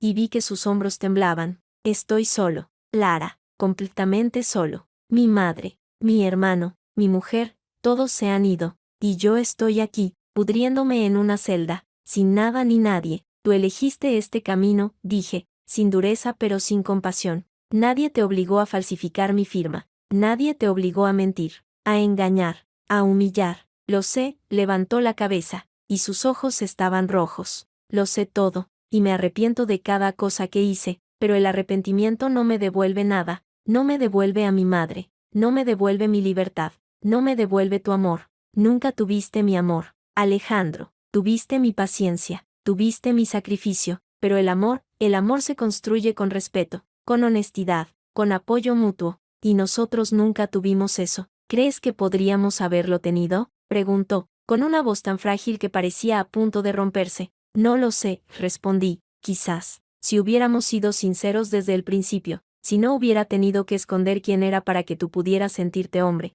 si tu madre no hubiera estado siempre metida en nuestra relación. Mi madre, suspiró, mi madre me crió para ser un inútil, me enseñó que las mujeres estaban para servirme, que el mundo me debía algo, y cuando me enfrenté a una mujer que no se dejaba servir, me derrumbé. No te derrumbaste, corregí, elegiste destruirme a mí antes que enfrentarte a ti mismo, asintió, sin fuerzas para discutir. ¿Qué vas a hacer cuando salgas? Pregunté. No lo sé, me quedan 2 años y medio. Cuando salga, tendré 38 años, un antecedente penal, y ningún sitio al que ir. Podrías empezar de cero, buscar un trabajo, alquilar un piso pequeño, reconstruir tu vida. ¿Quién va a contratar a un expresidiario? ¿Quién va a alquilarle un piso a un hombre que ha estado en la cárcel por estafa? Hay programas de reinserción, organizaciones que ayudan a personas en tu situación, como tu fundación. Sonrió, con una sonrisa amarga. ¿Ayudas a mujeres maltratadas, pero también ayudas a maltratadores arrepentidos? No, dije, mi fundación ayuda a víctimas,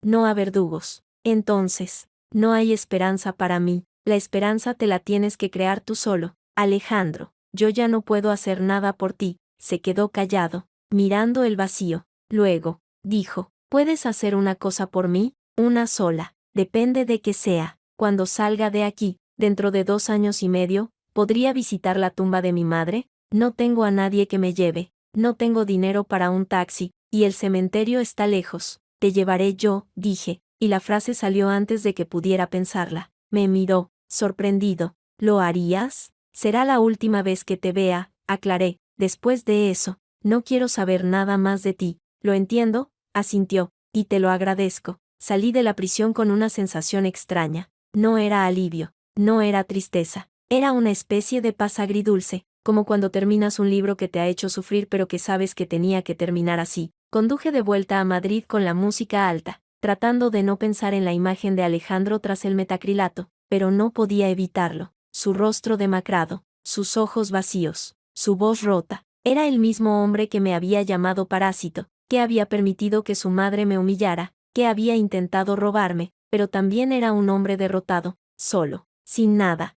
No sentía lástima, pero tampoco odio, solo una extraña indiferencia, como si aquel hombre ya no tuviera ningún poder sobre mí. 2 años y medio pasaron volando. La Fundación Renacer se convirtió en un referente nacional. Dimos charlas en universidades, colaboramos con el Ministerio de Igualdad, abrimos sedes en Barcelona, Valencia y Sevilla. Yo aparecía en entrevistas, en reportajes, en programas de televisión. Mi historia se había convertido en un símbolo de superación, pero nunca olvidé mi promesa. El día que Alejandro salió de la cárcel, recibí una llamada de un número desconocido. Lara, su voz sonaba diferente, más firme, más segura. He salido. ¿Sigues dispuesta a llevarme al cementerio? Sí, dije, te recojo mañana a las 10. A la mañana siguiente, lo esperaba en la puerta de la prisión. Llevaba un traje sencillo, el pelo corto, y una expresión seria. Cuando me vio, esbozó una sonrisa tímida. Gracias por venir, dijo, subiendo al coche. Es lo último que hago por ti, recordé.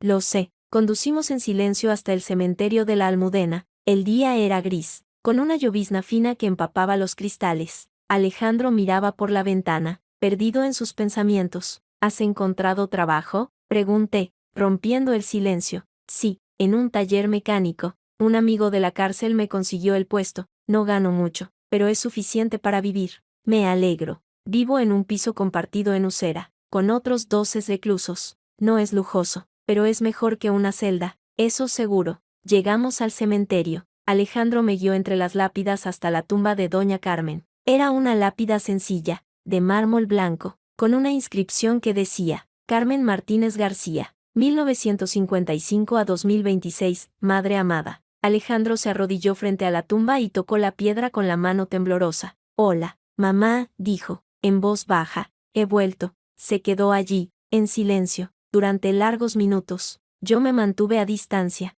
respetando su intimidad. Cuando se levantó, tenía los ojos enrojecidos. ¿Estás bien?, pregunté. No, respondió, pero supongo que es normal. Caminamos de vuelta al coche. Antes de subir, me miró fijamente. Lara, quiero darte las gracias. No solo por hoy, por todo, por haberme abierto los ojos, aunque fuera a hostias. No me des las gracias, dije. Haz algo con tu vida, eso será suficiente. Lo haré, prometió, te lo juro. Nos despedimos con un apretón de manos, breve, seco, definitivo. Mientras conducía de vuelta a Madrid, sentí que un peso se levantaba de mis hombros. Había cumplido mi promesa. Había cerrado ese capítulo para siempre. Un año después, recibí una carta. No tenía remite, pero reconocí la letra en el sobre. Lara, no sé si leerás esto, pero necesitaba escribirte. He conseguido un trabajo estable en el taller. El dueño me ha ascendido a encargado. Vivo solo ahora, en un piso pequeño pero limpio. He empezado a estudiar por las noches, para sacarme el graduado escolar que nunca terminé. No te escribo para pedirte nada. Solo quería que supieras que tuve razón, que se puede cambiar, que se puede empezar de cero. Nunca olvidaré lo que hiciste por mí. No me refiero a llevarme al cementerio. Me refiero a haberme mostrado, con tu ejemplo, que el amor propio no es egoísmo, que poner límites no es maldad, que una mujer fuerte no es una amenaza, sino un espejo en el que mirarse. Espero que estés bien. Espero que la fundación siga creciendo. Espero que encuentres a alguien que te merezca, aunque sé que ese alguien nunca seré yo. Cuídate, Alejandro. Leí la carta 3 veces. Luego, la guardé en un cajón, junto con los recortes de prensa de la época del juicio. No sentí nada especial, ni alegría, ni tristeza, ni rencor, solo una profunda certeza de que había hecho lo correcto. Hoy, 5 años después de aquella cena fatídica, estoy sentada en la terraza de mi nuevo ático, en el centro de Madrid. El sol se pone sobre la ciudad, tiñendo el cielo de colores cálidos. A mi lado, una taza de té humeante. En mis manos, el borrador del discurso para la inauguración de la 10ª sede de Renacer, esta vez en Bilbao. Han pasado muchas cosas en estos años. La fundación ha ayudado a más de 3.000 mujeres. He dado conferencias en media docena de países. He escrito un libro que se ha convertido en bestseller. He conocido a gente increíble. He hecho amistades verdaderas. He aprendido a disfrutar de la soledad sin sentirme sola. Y sí, también he vuelto a enamorarme de un hombre que no necesita que yo esconda mi éxito para sentirse importante. Un hombre que celebra mis logros como si fueran suyos. Que me anima a crecer. Que me respeta y me admira por quien soy, no por quien finjo ser. Se llama Pablo. Es profesor de literatura en la Universidad Complutense. Tiene 40 años. 2 hijos adolescentes de un matrimonio anterior. Y una sonrisa que me hace olvidar todos los malos momentos del pasado. ¿En qué piensas? Me pregunta, saliendo a la terraza con 2 copas de vino. En lo lejos que queda todo, respondo,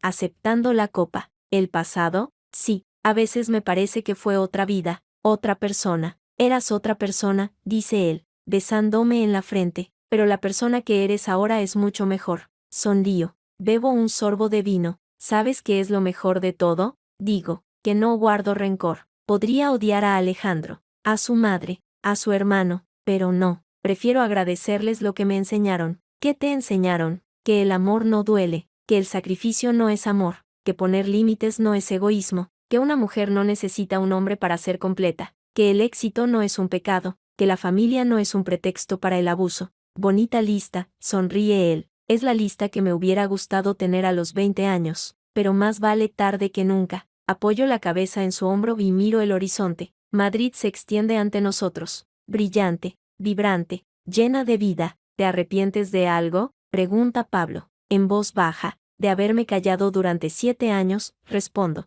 de haber sacrificado mi identidad por alguien que no lo merecía, de haber confundido el amor con la sumisión. Pero aprendí, y ahora enseño a otras mujeres a no cometer el mismo error. Eso es lo que te hace especial, Lara, no tu dinero, ni tu éxito, ni tu inteligencia, sino tu capacidad de convertir el dolor en enseñanza. Le beso, un beso largo, tranquilo, lleno de certeza. Te quiero, digo, y yo a ti, responde, por quién eres, no por quien finges ser. Esa noche, después de cenar, me siento frente al ordenador, abro el archivo de mi libro, el que estoy escribiendo sobre mi experiencia. Se titulará Renacer, cómo reconstruir tu vida después de la tormenta. Escribo las últimas líneas del capítulo final. Nunca olvides que tu valor no lo define nadie más que tú, ni tu pareja, ni tu familia, ni la sociedad. Tú eres la dueña de tu vida, de tu dinero, de tu destino, y recuerda siempre, la mejor venganza no es el odio, es vivir también que quien te hizo daño se arrepienta de haberte conocido, pero,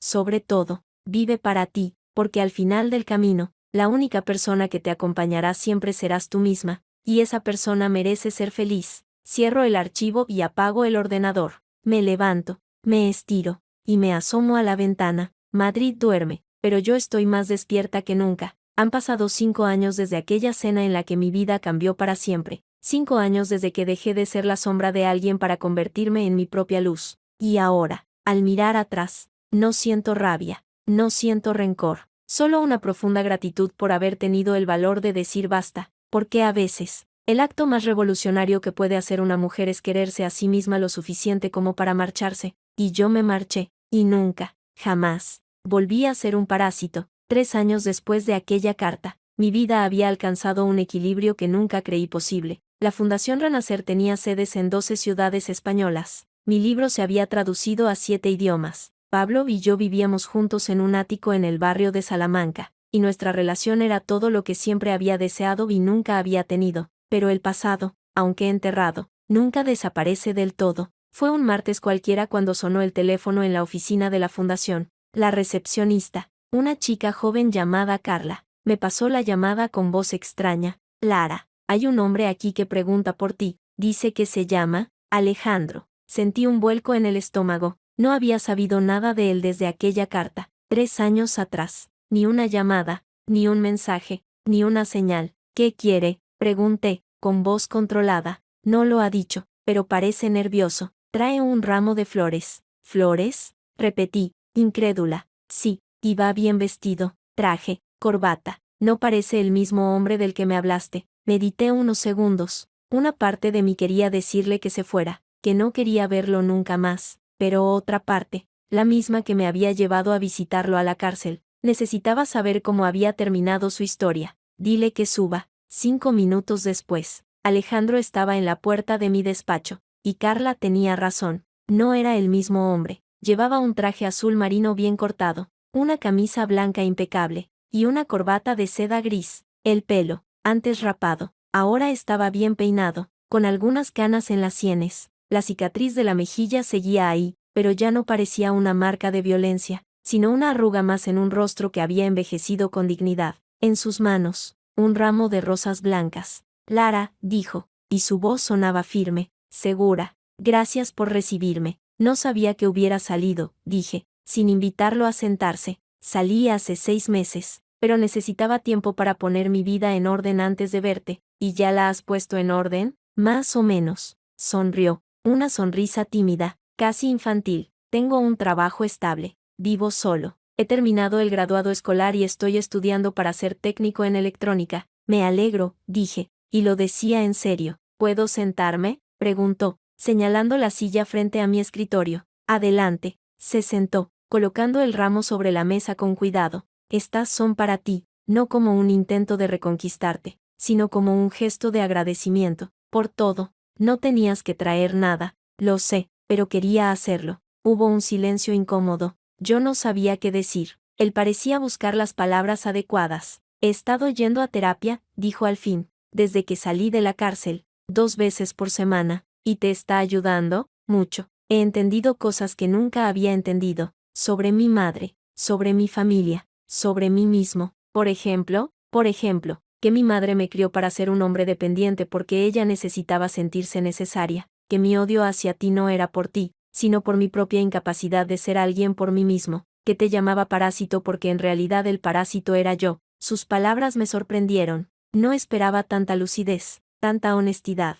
Eso es un gran avance, dije. No es suficiente, pero es un comienzo. Se inclinó hacia adelante, apoyando los codos en la mesa. Lara, no he venido a pedirte nada. No quiero que vuelvas conmigo. No quiero tu dinero. No quiero tu compasión. Solo quería verte a los ojos y decirte que tenías razón. En todo, en que el amor no duele, en que el sacrificio no es amor, en que una mujer no necesita un hombre para ser completa, en que yo era un cobarde que prefería verte sufrir antes que enfrentarme a mi madre. Eso es mucho reconocer. He tenido mucho tiempo para pensar. 3 años en una celda, solo, sin nadie que me visitara, sin nadie que me escribiera. En ese tiempo, solo pensaba en ti, en todo lo que habías hecho por mí y en cómo te lo pagué. No todo fue malo, dije, y la frase me sorprendió a mí misma. Hubo momentos buenos. Al principio, cuando todavía éramos felices. ¿Lo fuimos?, preguntó, con una sombra de esperanza en los ojos. Durante un tiempo, sí, antes de que tu madre se mudara a nuestra casa, antes de que empezaras a mentirme para ocultar tus deudas, antes de que yo empezara a esconder mi dinero para proteger tu ego,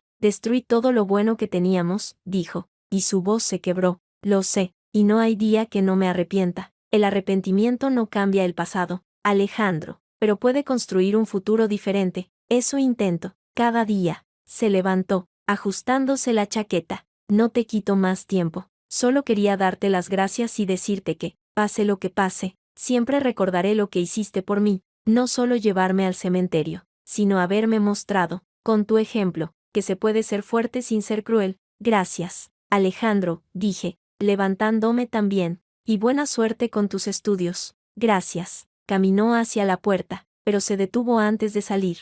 Lara, una última cosa. Dime, he visto tus entrevistas, he leído tu libro, y sé que has vuelto a encontrar el amor. Me alegro de verdad, te lo mereces. Gracias, repetí, y esta vez sentí un nudo en la garganta. Salió, cerrando la puerta con suavidad. Me quedé mirando el ramo de rosas blancas, sintiendo una mezcla de emociones que no sabía nombrar. No era amor, no era rencor, era una especie de paz, como si al verlo transformado, hubiera cerrado un círculo que llevaba años abierto. Esa noche, cenando con Pablo, le conté la visita. ¿Y cómo te sientes?, preguntó él, sirviéndome más vino. Extraña, no esperaba verlo, y menos así, tan cambiado. ¿Crees que es sincero? Creo que sí. La cárcel cambia a las personas. A algunas las endurece, a otras las quiebra. A él parece que lo ha reconstruido. ¿Te gustaría que hubiera sido diferente?, preguntó Pablo, y había un deje de inseguridad en su voz.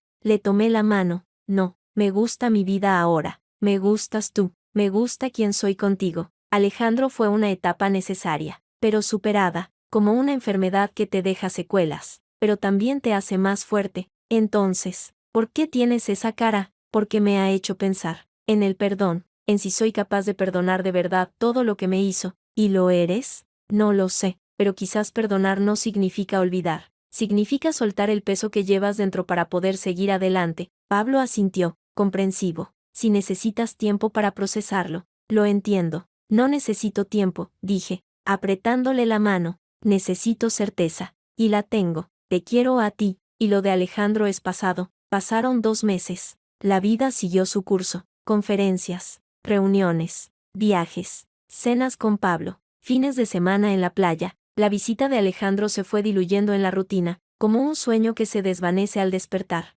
hasta que un día, recibí un sobre en la oficina, sin remite, pero con la letra ya conocida, dentro, una carta y una fotografía. La fotografía mostraba a Alejandro, sonriente, con un mono de trabajo azul, sosteniendo un diploma. Detrás de él, un cartel que decía: Técnico Superior en Electrónica, Promoción 2030. La carta decía: Lara, he terminado los estudios, con matrícula de honor, para que veas que no soy tan inútil como creías. He conseguido un trabajo en una empresa de reparación de equipos médicos. Gano bien, tengo contrato indefinido, y por primera vez en mi vida, me siento orgulloso de mí mismo. No te escribo para presumir, te escribo para decirte que, sin ti, nada de esto habría sido posible, no porque hicieras algo por mí, sino porque tu ejemplo me mostró el camino. Me mostraste que el éxito no es un pecado, que el esfuerzo tiene recompensa, que se puede empezar de cero a cualquier edad. Nunca te pediré que me perdones, pero sí quiero que sepas que, gracias a ti, soy una mejor persona. Cuídate, Alejandro. Leí la carta sonriendo. No era felicidad, era una especie de satisfacción, como cuando ves a un alumno difícil graduarse. Guardé la carta en el cajón, junto con la anterior, y seguí con mi día. Un año después, recibí una invitación para dar una conferencia en el Centro de Inserción Social de Madrid, un programa para reclusos que buscaban reintegrarse en la sociedad. Acepté sin dudarlo. La sala estaba llena de hombres y mujeres que habían pasado por la cárcel. Algunos miraban al suelo, otros me observaban con curiosidad. Todos llevaban la marca del sistema en sus rostros. Hablé durante 40 minutos. Conté mi historia, pero también hablé de segundas oportunidades, de cómo el cambio es posible si uno está dispuesto a trabajar por él, de cómo el perdón, aunque difícil, es necesario para sanar. Al terminar, varios asistentes se acercaron a agradecerme, entre ellos, un hombre que conocía bien. Lara, dijo Alejandro, con una sonrisa amplia, no sabía que vendrías. Tampoco sabía que estarías aquí, respondí. Formo parte del programa. Vengo a las charlas para aprender, para motivarme. Se encogió de hombros. Y para recordarme de dónde vengo. Parece que te va bien. Sí, muy bien. Sacó su cartera y me mostró una foto. Mira, me he comprado un piso, pequeño, pero mío. La foto mostraba un estudio luminoso, con una ventana grande y una estantería llena de libros. Es bonito, dije, es mi hogar. El primero que he tenido que no dependía de nadie. Me alegro de verdad, Alejandro. Gracias. Guardó la cartera y me miró fijamente. ¿Sabes qué es lo mejor de todo? Dime, que ya no te necesito. No te necesito para sentirme completo. No te necesito para ser feliz. Y eso, paradójicamente, me ha permitido quererte de verdad por primera vez. Quererme, como se quiere a alguien que te ha salvado la vida, sin esperar nada a cambio, sin condiciones. No supe qué responder. Me limité a sonreír. Cuídate,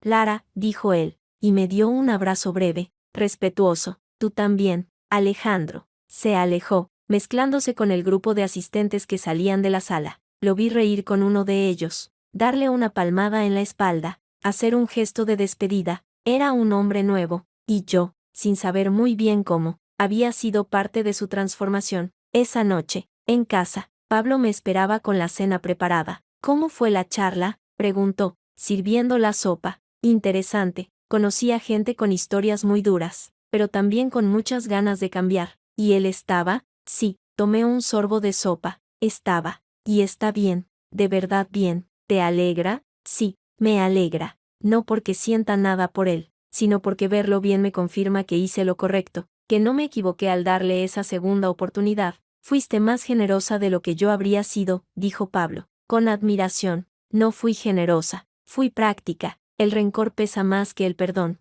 y yo quería libertad, no venganza. Eres increíble, Lara. No, solo soy una mujer que aprendió a quererse a sí misma, y desde ese amor, puede querer a los demás sin perderse. Pablo levantó su copa. Por ti, por la mujer que eres, y por la que me has enseñado a ser. Brindamos, y en el choque de las copas, sentí que el círculo se cerraba definitivamente. Afuera, Madrid brillaba, pero yo ya no necesitaba sus luces para encontrar mi camino, lo llevaba dentro.